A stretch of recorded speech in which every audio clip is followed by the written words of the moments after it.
Mesdames et messieurs, bonsoir. Merci de nous rejoindre pour ce nouveau numéro de Code 24, le magazine francophone de la rédaction de Futur TV, en partenariat avec France 24. Dans le sud du Chili, le conflit historique qui oppose les indigènes mapuches aux forces de l'ordre se radicalise. Incendies, menaces et confrontations armées se sont multipliées ces derniers mois, à tel point que les autorités n'hésitent pas à parler de terrorisme dans la région et font usage de la force pour mater la rébellion. Des voitures blindées, parfois accompagnées de chars ou d'hélicoptères, patrouillent quotidiennement sur les chemins d'accès aux communautés. Les Mapuches sont régulièrement confrontés à la justice qui leur oppose la loi antiterroriste héritée de la dictature de Pinochet. Durant ce reportage, nos reporters ont parfois eu l'impression d'être face à un dialogue de sourds. Ni les activistes autonomistes, ni les autorités chiliennes ne se montrent ouvertes à la négociation. Ingrid Piponio, Vincent Rimbaud.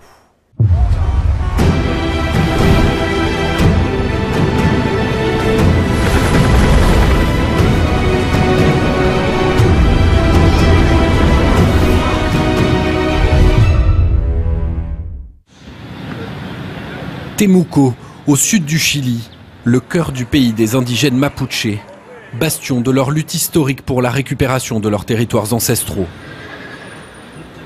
Ce combat mène régulièrement leurs activistes en prison. Pour les Mapuches, c'est devenu un lieu de ralliement.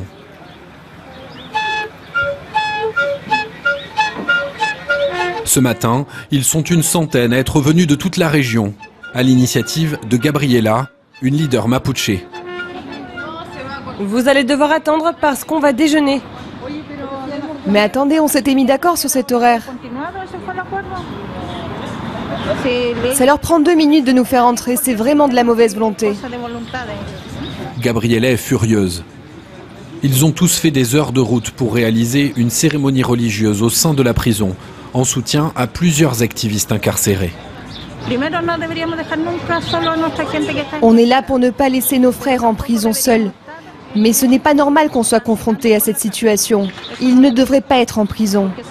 La Convention 169 protège soi-disant les droits des peuples indigènes, mais malheureusement au Chili, elle n'est pas respectée. Ils finiront par réussir à entrer dans la prison sans incident. Un geste des autorités pour apaiser une situation sous haute tension. En juillet dernier, la même visite a dégénéré en violentes altercations. Bilan, une 50aine de blessés. La résistance mapuche se radicalise. Des groupes masqués attaquent les entreprises installées sur leur territoire, leurs terres ancestrales. L'État répond par la force et réprime toute contestation. Le président Piñera en a fait sa priorité. Il existe clairement du terrorisme dans la région et la plupart de ces attentats terroristes sont revendiqués par un même groupuscule. La branche la plus radicale de la lutte mapuche s'appelle la CAM. À sa tête, Héctor Lialtoul. Vive la lutte du peuple mapuche! Nous nous rendons chez ce leader autonomiste à 2 heures de route de Temuco, au cœur du bastion rebelle. Avant l'arrivée des Espagnols, le territoire mapuche s'étendait sur 100 000 km². Aujourd'hui, il ne leur reste que 5% de ces terres. C'est ce qui a poussé Héctor à se radicaliser. Il a passé plus de 4 ans en prison. Il a accepté de nous recevoir sur les terres où il a orchestré les premières attaques incendiaires. C'était il y a 20 ans.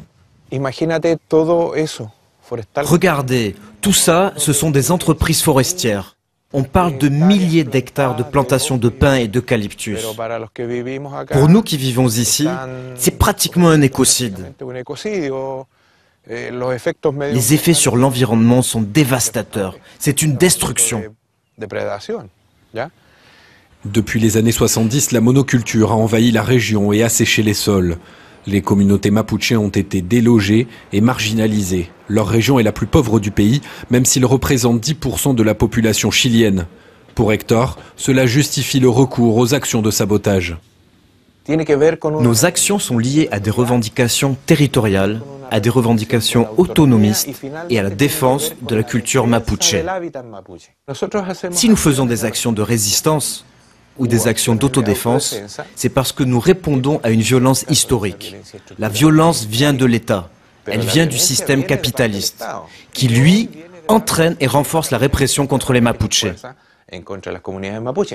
La Commission des droits de l'homme de l'ONU, les parlementaires européens, tous ces observateurs sont venus et ils ont affirmé qu'ici, nous n'étions pas face à du terrorisme, mais face à une protestation sociale mapuche, très légitime. Les organisations radicales comme celle d'Hector se sont multipliées sur le territoire mapuche. Ces 12 derniers mois, 90 attaques incendiaires et sabotages ont été comptabilisés dans la région. La plus destructrice a eu lieu en avril dernier, dans l'entreprise Aridos Mardones, qui construit des chemins d'accès aux plantations forestières. En une nuit, 16 machines ont été brûlées par un groupuscule d'hommes masqués. Myriam est à la tête de cette entreprise de 70 employés. Tous sont encore sous le choc. Christian, viens s'il te plaît. Ce technicien était l'un des premiers à arriver sur place le soir de l'attaque. Ce sont les photos que j'ai prises le soir même. J'ai aussi une vidéo, regardez.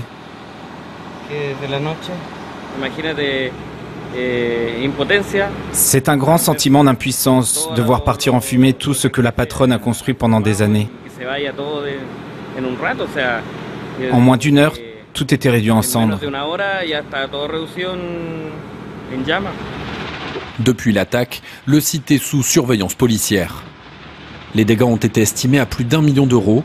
L'entreprise familiale de Myriam peine à s'en remettre. Les camions étaient là, alignés. Au total, ils ont brûlé des machines à 3 endroits différents. Mais quel est l'intérêt de brûler autant de machines, autant de camions? C'est l'outil de travail de beaucoup de gens. Je ne comprends pas. Originaire de la ville voisine, Myriam loue cette parcelle depuis 25 ans à ses voisins mapuches. Nous sommes sur un territoire mapuche, oui, qui appartient à une communauté. Mais nous les payons pour être ici. Nous n'avons volé aucune terre à personne. Pour Myriam, cette attaque est une première, mais pas une surprise. La plupart des entreprises voisines avaient déjà subi des sabotages. Conséquence, depuis 7 ans, la région ne reçoit plus aucun investissement étranger. Cette année, le tourisme a chuté de 40%. Rétablir l'ordre, c'est devenu la priorité de Luis Mayol, préfet et ami personnel du président. Ici, c'est un territoire unique et uni. Ceux qui revendiquent un territoire autonome sont un groupe minoritaire. Et beaucoup de leurs actes ont des connotations terroristes, selon toutes les lois nationales et internationales. Ce n'est pourtant pas l'avis de l'ONU qui a condamné le Chili en 2013 pour l'usage injustifié de ce terme dans le conflit mapuche. Dans cette région, l'insécurité générée par ce conflit a fait chuter les investissements. Et la diminution de l'investissement, forcément, c'est moins de croissance économique. Donc le problème doit avoir une solution. Depuis le début de l'année, le préfet a demandé à appliquer la loi antiterroriste sur une dizaine d'incendies commis par des Mapuches. Cette loi, héritée de la dictature de Pinochet, était destinée à mater les opposants au gouvernement militaire. Aujourd'hui, le président Piñera souhaite la durcir. Sa cible, les zones dites rouges, celles qui concentrent le plus grand nombre d'attaques mapuches. C'est là qu'habite Jaime. Porte-parole de sa communauté, il nous conduit sur des parcelles voisines où les tensions avec la police se sont multipliées ces dernières semaines. Est-ce que vous avez vos papiers? C'est un contrôle de routine, parce qu'ici vous êtes dans une zone de conflit.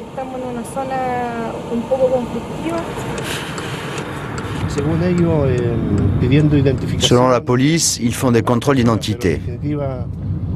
Mais ils sont surtout là pour instaurer la peur et montrer que l'État chilien est indivisible et qu'il n'y a pas de place pour d'autres peuples ou d'autres nations. Au cœur de cette zone rouge, des véhicules blindés patrouillent. Par prévention, la communauté a barré les chemins d'accès. Rodrigo et sa mère se sont installés il y a 3 ans sur les terres d'une entreprise forestière. Il y a un mois, ils ont été victimes d'une violente perquisition.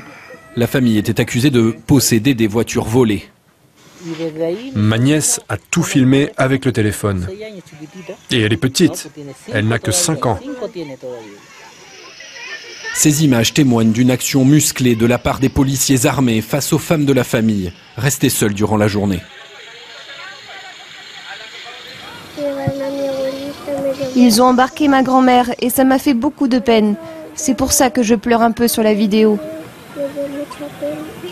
Ils sont entrés, comme ça, en nous pointant avec leurs armes par la fenêtre. Ils m'ont dit qu'ils avaient un mandat de perquisition, mais ils ne me l'ont jamais montré. Malgré l'absence de voiture volée, la grand-mère de 59 ans a été emmenée au poste, puis relâchée. La seule et unique raison de notre mobilisation, c'est de récupérer les terres qui nous ont été volées. Et cela nous oblige à être confrontés à cette réalité. Une réalité où nous ne pouvons pas dormir tranquille, ni même vivre tranquille durant la journée. Et c'est la situation que vivent les communautés de toute la région. Ici, il y a clairement une impunité face aux actions de la police militaire qui est présente dans cette zone depuis des années. Et il leur donne à chaque fois plus de pouvoir d'action.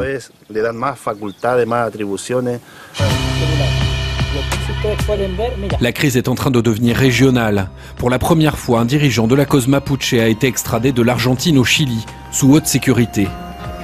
Une quarantaine d'activistes mapuches sont détenus dans les deux pays.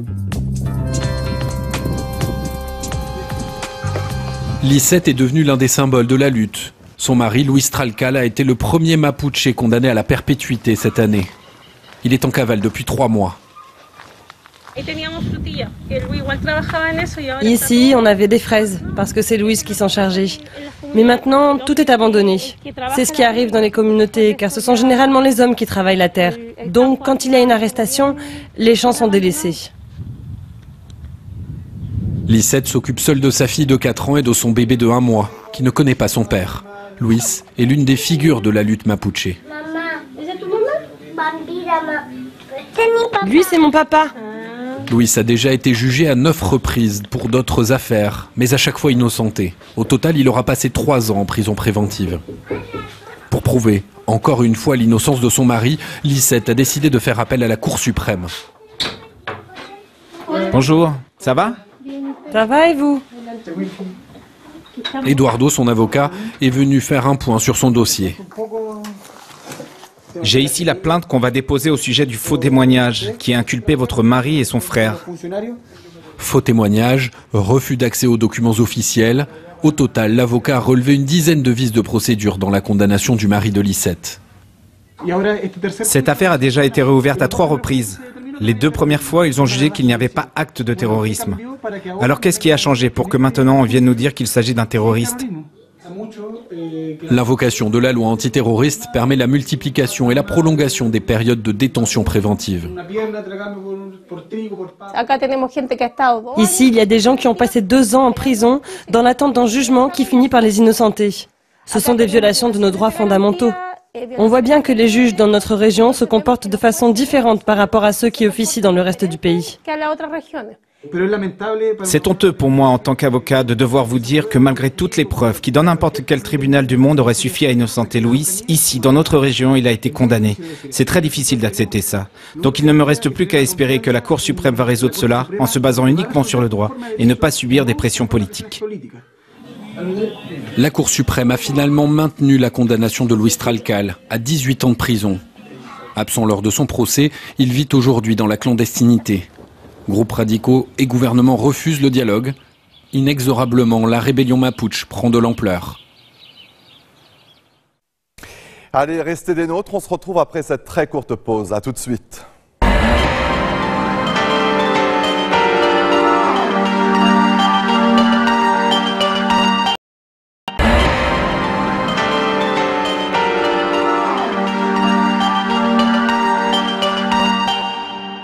Retour sur le plateau de Code 24. Depuis plusieurs mois, des milliers de migrants arrivent en Bosnie-Herzégovine. Pour eux, ce pays ne devait être qu'une étape vers l'Europe. Mais la Croatie voisine a refermé ses portes. Ils sont des milliers coincés dans la ville frontalière de Bijak, dans des conditions sanitaires extrêmement difficiles. Mais ils peuvent compter sur la solidarité de nombre de Bosniens. Mohamed Farhat et Karim Yayaoui nous en disent plus. Bihać est connu pour les rives paisibles de la rivière Una et pour ses festivals de théâtre très courus l'été. Mais depuis des mois, la ville est devenue le lieu où viennent s'échouer les espoirs de milliers de migrants qui rêvent d'Europe. Beaucoup ont atterri dans le camp de la Croix-Rouge, un peu à l'écart du centre-ville. Et toi, tu veux aller où? Aux Pays-Bas. Tu as de la famille là-bas? Non, j'ai 2 enfants et ma femme. Mais ils ne sont pas là avec moi. J'ai voulu ramener mon fils pour regrouper la famille, mais j'ai renoncé. J'ai peur pour lui.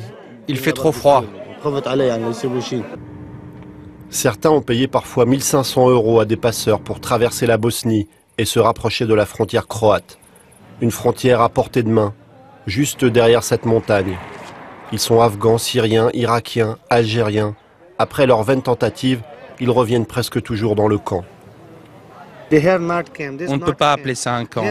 Même un animal ne dormirait pas ici. Je suis un humain, pas un animal. Ils veulent nous tenir à l'écart de la ville. À l'intérieur du bâtiment vétuste, il y a aussi des femmes, des enfants, des familles entières. Certaines se sont vues proposer un meilleur hébergement à quelques kilomètres de là, mais à condition de s'engager à ne plus tenter de passer la frontière. Mais ceux qui sont là préfèrent rester entre ces murs sans fenêtre plutôt que de renoncer à tenter leur chance.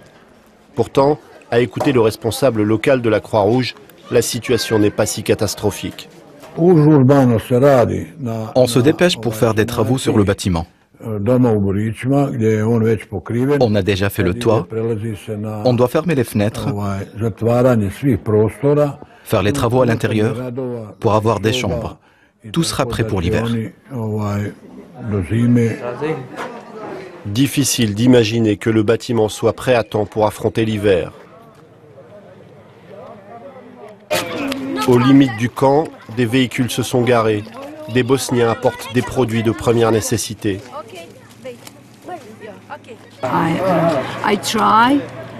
J'essaye de les aider comme je peux avec des vêtements, des chaussures et des sacs de couchage. Nous recevons de l'argent de nos donateurs pour acheter le nécessaire, mais c'est trop peu. Il faudrait 100 fois plus à chaque fois.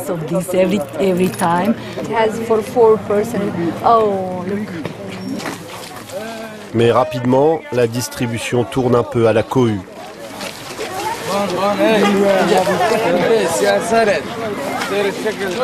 Le maire de Bihać nous reçoit. S'il est moins virulent depuis que la ville a reçu des fonds de l'Union européenne, il ne manque pas de fustiger l'hypocrisie de Bruxelles. Il y a quelque temps, il y a eu un problème avec une centaine de migrants sur un bateau en Espagne. Toute l'Europe s'est impliquée pour résoudre ce problème qui concernait 100 et quelques migrants. Ici, à Bihać, c'est tous les jours qu'une centaine de migrants arrivent. Et c'est nous seuls qui devons gérer ça. Ce n'est pas juste. Nous partons pour Velika Kladuša, à 1 heure de route de Bihać. Asim Latić nous y attend. Il y a quelques mois, il a fermé son restaurant pour partir à la retraite, avant de le rouvrir pour servir des repas exclusivement aux migrants. On a 4 bouteilles de gaz, on prépare jusqu'à 400 à 500 repas, tous les jours. On sert de 11h jusqu'à 15h30. On travaille à fond tous les jours, depuis 8 mois. Nous sommes 5 volontaires, moi y compris. Asim Latić a pris sous son aile plusieurs jeunes migrants. Beaucoup racontent les violences du côté croate de la frontière. 2 policiers m'ont attrapé par le col. Ils m'ont poussé, j'ai glissé et je suis tombé. C'est comme ça que je me suis blessé au visage. Nous sommes des retraités, mais on se souvient que la Bosnie était en guerre pendant 4 ans. Avec ma famille, on ne mangeait pas parfois pendant 5 jours. Alors je compatis. Je les aide à ma façon car j'ai traversé tout ça lorsque la Bosnie-Herzégovine a été attaquée. Le restaurateur à la retraite tient à nous montrer les conditions déplorables dans lesquelles vivent les migrants du camp de Velika Kladuša. Le groupe électrogène est en panne, les enfants errent dans l'obscurité, les familles dorment à même le sol. La frontière croate n'est pas loin. Ces Pakistanais ont voulu tenter leur chance avant de faire demi-tour. Trop risqué. Ils s'arrêtent devant une maison pour se désaltérer.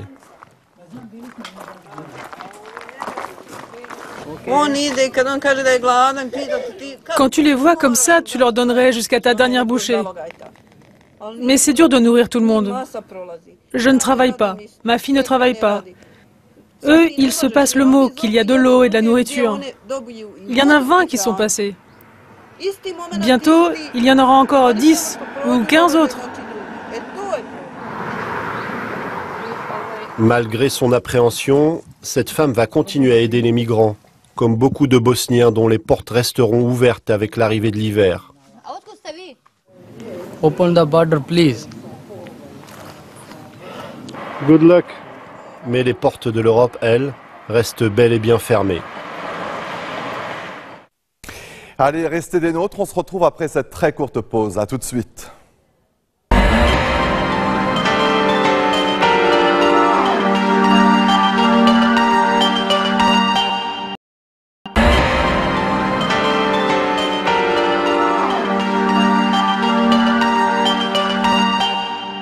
Retour sur le plateau de Code 24. Nous vous emmenons à présent dans les campagnes françaises. Tous les 2 jours, un agriculteur met fin à ses jours en France.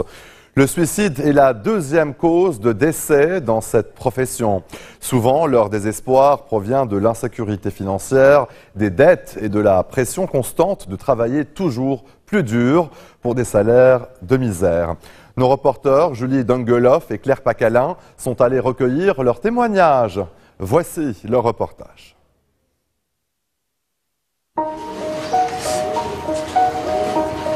Je pense qu'il a laissé sur son mot d'ailleurs. On va partir. J'essaie de retrouver les mots, mais quand le désespoir est supérieur à l'espoir. Waouh! Je crois que ça veut tout dire, quoi. Après, les vaches m'ont tué. Donc,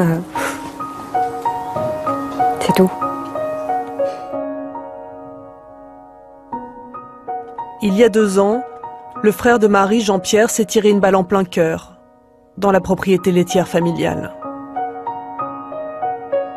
Après la chute des prix du lait, je sais que Jean-Pierre, donc il travaillait jusqu'à 16 heures par jour. Comment voulez-vous imaginer que physiquement il ne craque pas à un moment, ils tiennent quoi. C'est un épuisement quoi, un épuisement moral et puis physique d'abord, et puis moral après, hein, du fait qu'il gagnait, il voyait bien qu'il gagnait plus d'argent, donc plus d'issue possible. Et je pense que c'est le cas de beaucoup d'entre eux.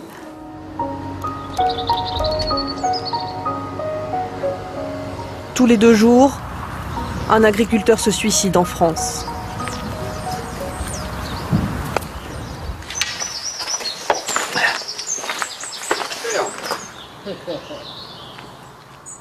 Bon voyage, Patrick! Ciao! Patrick Morin a saisi son bâton de pèlerin pour alerter les pouvoirs publics. Une marche de 540 km de son village du sud-ouest de la France à la Bretagne.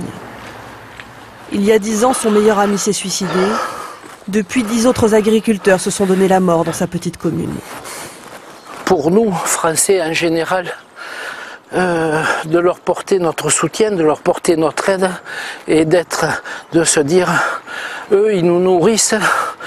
Alors c'est normal qu'on fasse aussi attention à eux pour qu'ils puissent vivre correctement, afin de nous nourrir correctement. Ce jour-là, en Loire-Atlantique, un groupe de producteurs de lait se joint à la marche. Génial. Génial, et puis je peux que vous remercier. Hein. C'est vrai que ça fait chaud au cœur. Vous avez dû avoir, non, quelques personnes déjà qui se sont suicidées dans vos alentours, dans vos connaissances. Il y a 1 an et demi, 2 ans là. Oui. Ça a été un choc énorme sur la chevrolière.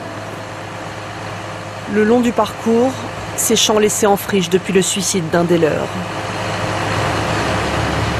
La spirale, elle est très rapide parce qu'en fait, quand les gars ils sont dans la détresse, il y a des problèmes financiers. Les problèmes financiers vont se conjuguer avec des problèmes familiaux parce que bien évidemment les factures arrivent et ils ne peuvent pas les payer, donc il y a des problèmes au niveau des couples.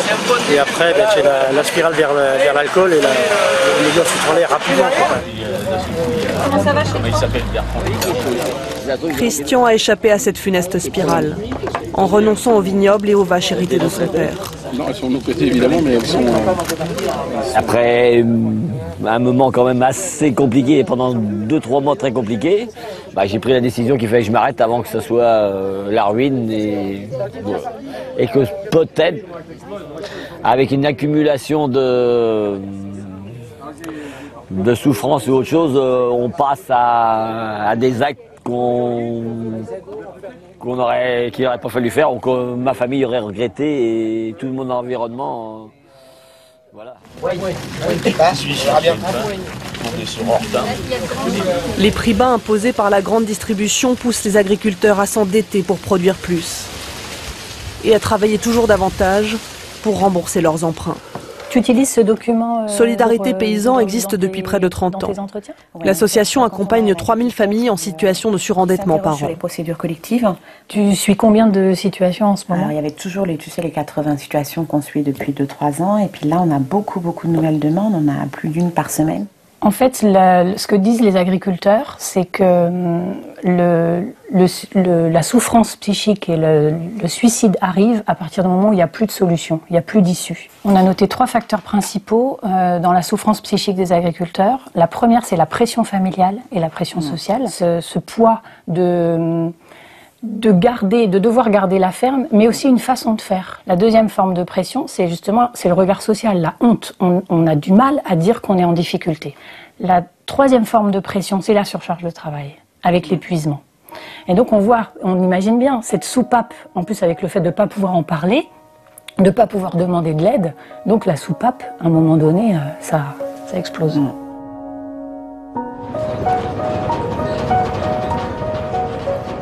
Il faut absolument trouver une solution pour qu'ils vivent, qu'ils soient rémunérés par rapport à leur travail. C'est pas possible, quoi.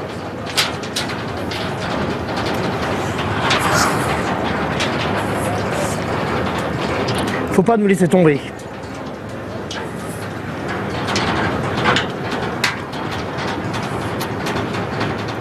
Vous le regrettez, faites trop tard.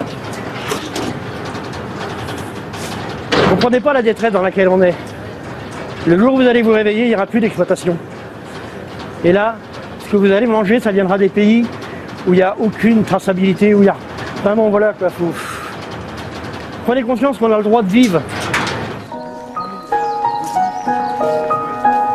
C'est joli, hein? Des oiseaux comme ça.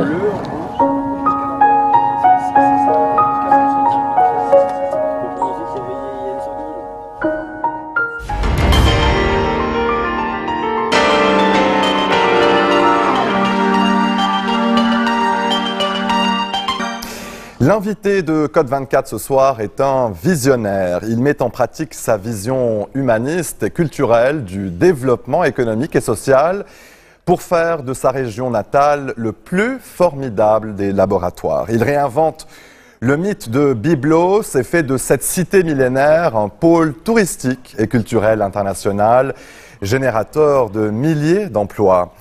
Notre invité cultive ses relations avec les intellectuels et les penseurs représentatifs de tous les courants de pensée. Il développe également une nouvelle conception de la politique échappant aux traditionnels clivages partisans ou féodaux. Son concept de renouveau politique et économique est basé sur une profonde connaissance de l'histoire et sur une intuition politique rare, lui ayant donc notamment permis d'investir à Berlin juste avant la chute du mur. Chute qu'il avait notamment prédit dans les médias plusieurs mois auparavant. Dans le contexte des nouvelles révolutions arabes, il imagine un Liban inédit et confédéral sur le modèle suisse. Notre invité est un tweetonaute invétéré qui ne manque pas de commenter l'actualité dans ses petits recoins. L'invité de Code 24, Roger Hédé, chef du Parti de la Paix. Bonsoir, monsieur. Bonsoir. Hédé. Alors, on l'a vu dans ce reportage, la crise des agriculteurs. En France, ces agriculteurs qui se suicident face justement au désespoir, à la crise financière. Ces gilets jaunes, justement, qu'ils ont soutenus, les agriculteurs faisaient partie de ces manifestations. À votre avis, ce mouvement des gilets jaunes en France va-t-il donc faire effet de boule de neige jusqu'aux élections de mai prochain et constituer justement un mouvement pan-européen? le mouvement Gilets jaunes fait partie en fait d'une révolte populaire, qu'on peut appeler également populiste, à la globalisation. 1. 2. En France en particulier, à l'État-providence qui a été trop loin et qui n'est plus providentiel, puisque et la classe moyenne et les producteurs, comme les agriculteurs, comme les petits métiers, les petites et moyennes entreprises, sont celles qui souffrent le plus du système de taxation complexe, compliqué et réellement handicapant au développement de la France, qui pourtant a un peuple qui a une productivité remarquable, un peuple qui est capable d'avoir un grand succès quand il est à Silicon Valley ou quand il est à Londres ou quand il est dans une place même européenne comme à Bruxelles. Fuite de capitaux. Non seulement, je ne parle pas de la tricherie fiscale, je parle de la fuite des capitaux humains d'abord, mais également des capitaux financiers d'investissement. La révolte contre la globalisation est mondiale. La France a été l'un des pays les premiers qui ont critiqué la globalisation dans le discours politique de droite et de gauche. Mais en réalité, aujourd'hui, la France, dans le cadre européen, est plus globaliste que la plupart des pays européens et que les États-Unis d'Amérique, qui reposent la question des priorités nationales sur le plan de l'industrie, de l'agriculture, des intérêts. Parce que l'exode des industries, la compétitivité qui est handicapée sur le plan de l'agriculture, font que finalement, les subventions ne suffisent pas à sauver une productivité. Il faut repenser les choses. Le président Macron est venu en portant cette promesse, qui n'est ni de gauche ni de droite. Il s'est fait entourer de jeunes, d'hommes compétents. Il a un Premier ministre qui est centriste, proche d'Alain Juppé, qui probablement va rejoindre très bientôt une certaine majorité présidentielle. Je ne spécule pas sur ce qu'on pense aujourd'hui dans les médias et parmi les observateurs sur une chute de Macron semblable ou une limitation du mandat de Macron comme celui de Theresa May ou de Angela Merkel. Donc, je ne vois pas dans l'affaire de la révolte des Gilets jaunes ni le négatif qu'on voit avec les casseurs, avec ceux qui sont introduits par ce biais pour parler de revenir à 1789. Et non, là, les exagérations ne servent pas les Gilets jaunes. Ce qui sert les Gilets jaunes, c'est une prise de conscience. Et dans le dialogue qui a commencé, conduit par le président Macron personnellement, dans ce dialogue, même s'il ne couvre pas tous les sujets, j'ai de l'espoir que la France va finalement faire sa réforme qui était inévitable depuis 1981-82. Et le président Macron, que vous surnommez le président Jupiter, à votre avis, pourra-t-il renouveler justement dans tous ces contextes son quinquennat en 2021 ? Cela dépendra, c'est encore trop tôt pour le dire, c'est en 1921, cela dépendra de ce que sera le climat économique en 1920. Je ne parle pas du climat social. 2020. Parce que la fracture va rester.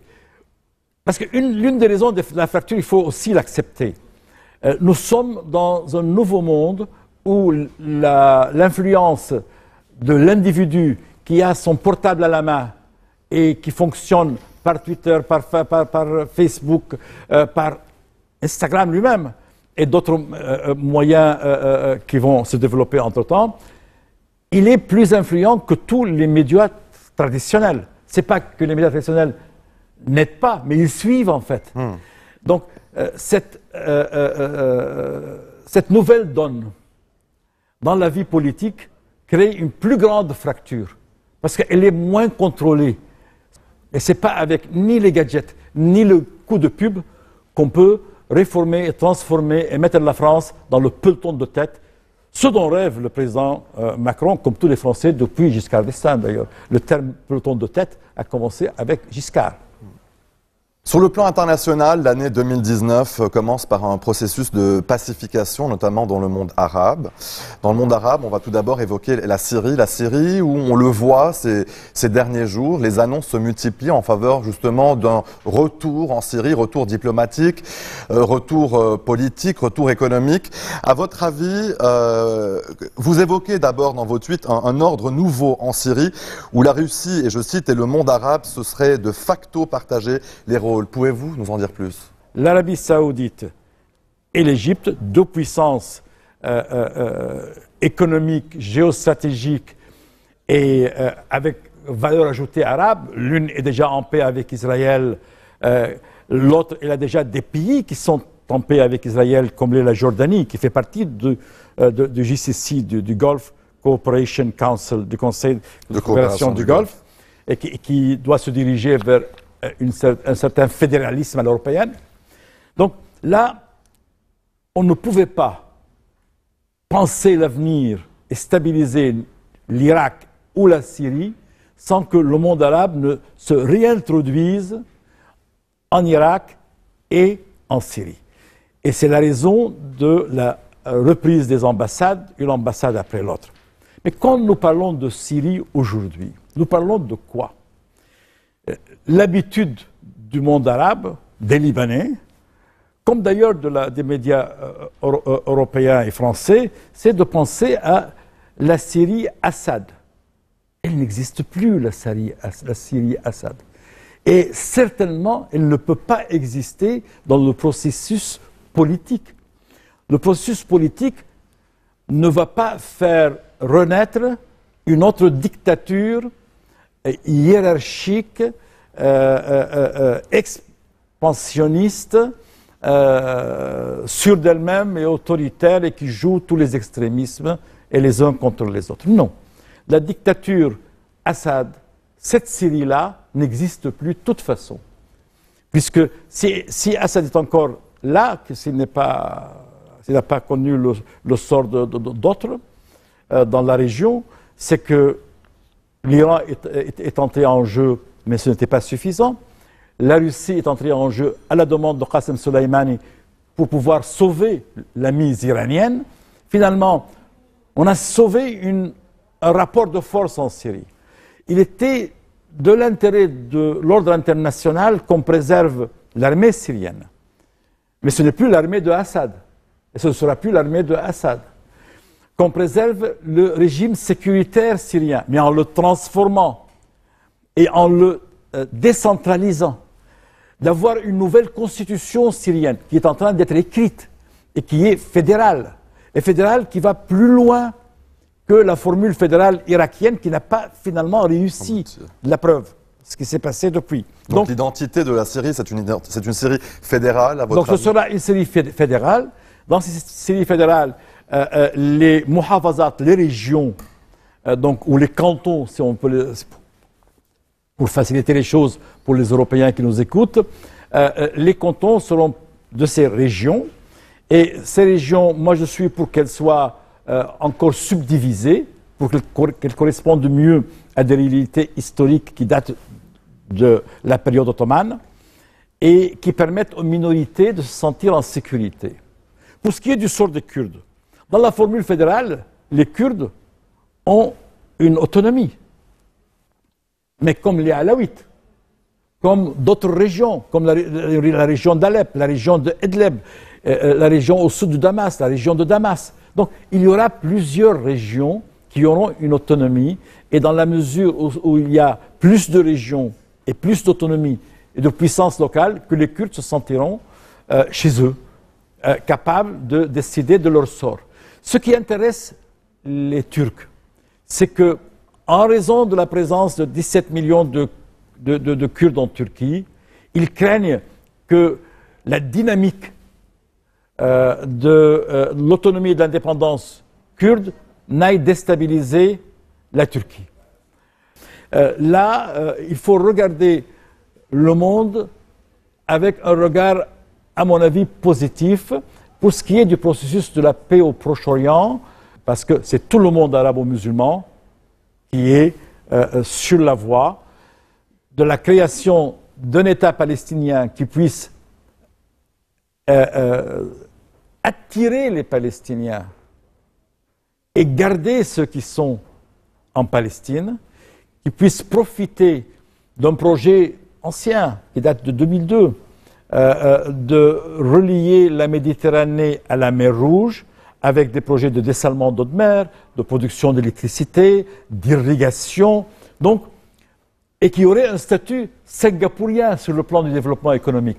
Donc la question palestinienne sera réglée d'une façon qui est satisfaisante et honorable, et dans une forme de coopération et d'une formule bénéluxoise, à la Benelux, puisqu'on parle de fédéralisme à l'européenne. Rien ne m'empêche que ce fédéralisme à l'européenne puisse inclure les pays du GCC, mais aussi, où il y a la Jordanie, mais aussi la Nouvelle-Palestine.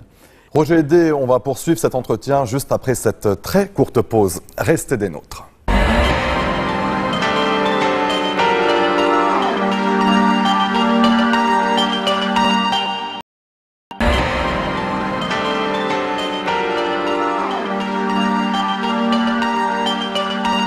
Retour sur le plateau de Code 24 et avec nous en plateau Roger Hédé, chef du Parti de la Paix. Alors passons maintenant à la situation au Liban, monsieur Hédé. Est-ce que la France, en coordination avec les États-Unis et bien sûr les pays arabes, pourront-ils jouer un rôle au Liban face à la situation en Syrie et les répercussions justement de la situation en Syrie?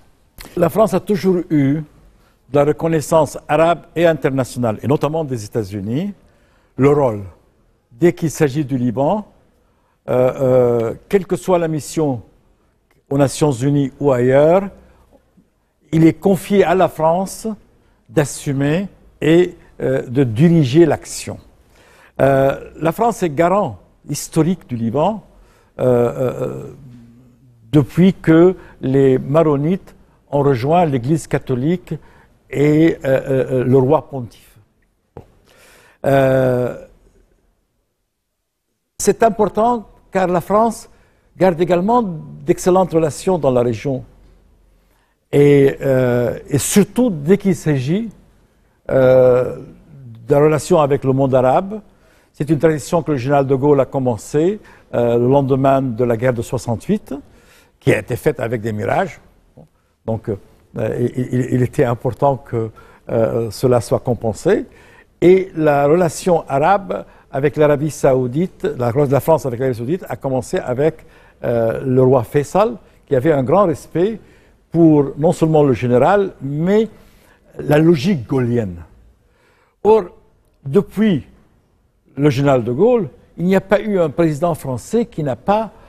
nous avons référence à Jupiter, mais le Jupiter, le vrai Jupiter, c'est le général de Gaulle. Être gaullien, c'est être jupitérien. Donc, elle est la bienvenue toujours par le monde arabe, mais surtout, elle est dans le cœur des Libanais, la France. Aujourd'hui, le grand défi pour le Liban est un défi de regarder l'avenir. D'abord, de sauver le Liban d'un effondrement économique et financier.